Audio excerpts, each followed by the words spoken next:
سلام دوستای عزیز، امروز باز ما نشان میدم که کینگز پران چه رقم پخته میشه در ظرف 5 دقیقه.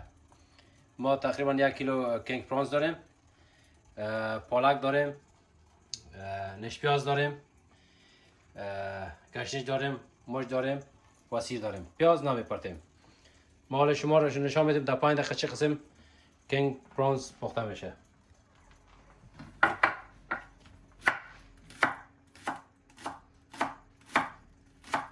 حالا ما سیر دوتا میکنیم.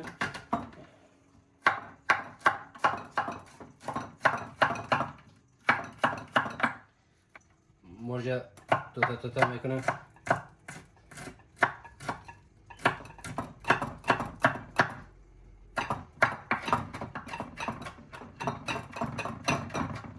روشن میکنیم.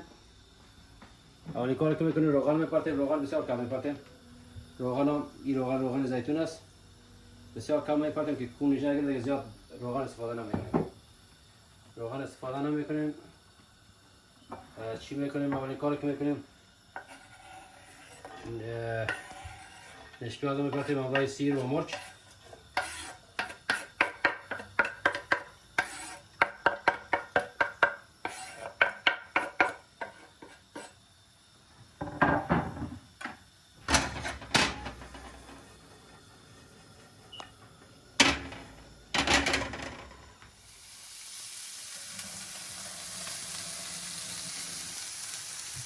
بعد از کمک که کسل کردیم نش پیاز میپرتیم کینگ پرانز.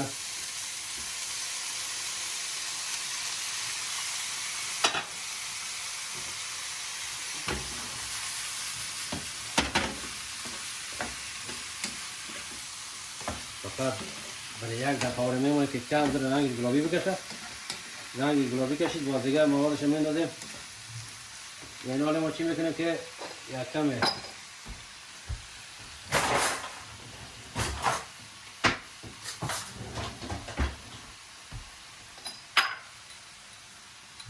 یکم زرچوبه میپرتیم، تقریبا اندازه نیم قاشق. مرچ سیاه ساییده است میندازیم، 1 نیم قاشق.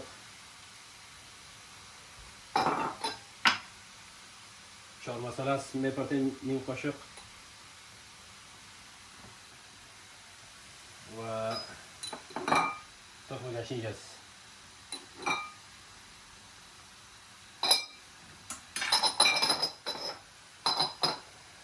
شور میتیمش،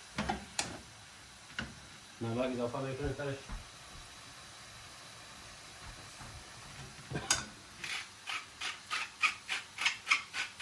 نمک کافی است.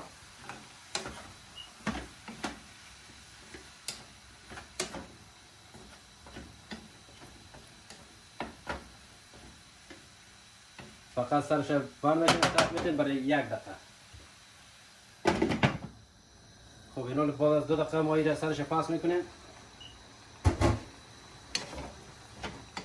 نرم شده. یا دوستای عزیز نمیخوایم که اوور کوک شود، یعنی که بیش از حدش نمیگذاریم که پخته شود، به خاطر که باز بسیار خراب میشه. اینا رو در دقیقه آخر چی میکنیم؟ پالک میپرتیم. پالک از فقط 1 تفت میتیم. پالک 1 تفت میتیم، این تفت کافی است.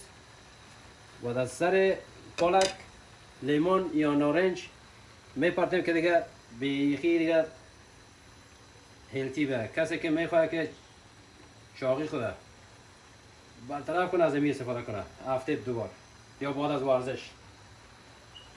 این فقط 1 تفت میدیم برای 20 ثانیه واره یا نیم دقیقه واره دسته.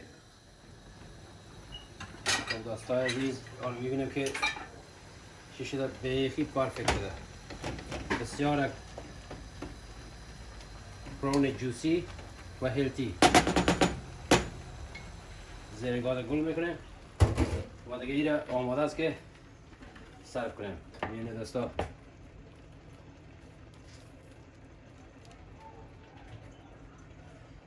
بسیار جوسی هیلتی. کسی که میخواد که چاقی خود برطرف کنه از اینی استفاده کنه. بسیار هیلتی. طبق که نام برنامه ما و یوتیوب چنل ما به نام هیلتی فود ماستر است. و ما هم به اون شکل تهیه میکنیم برای دوستا. شما ببینید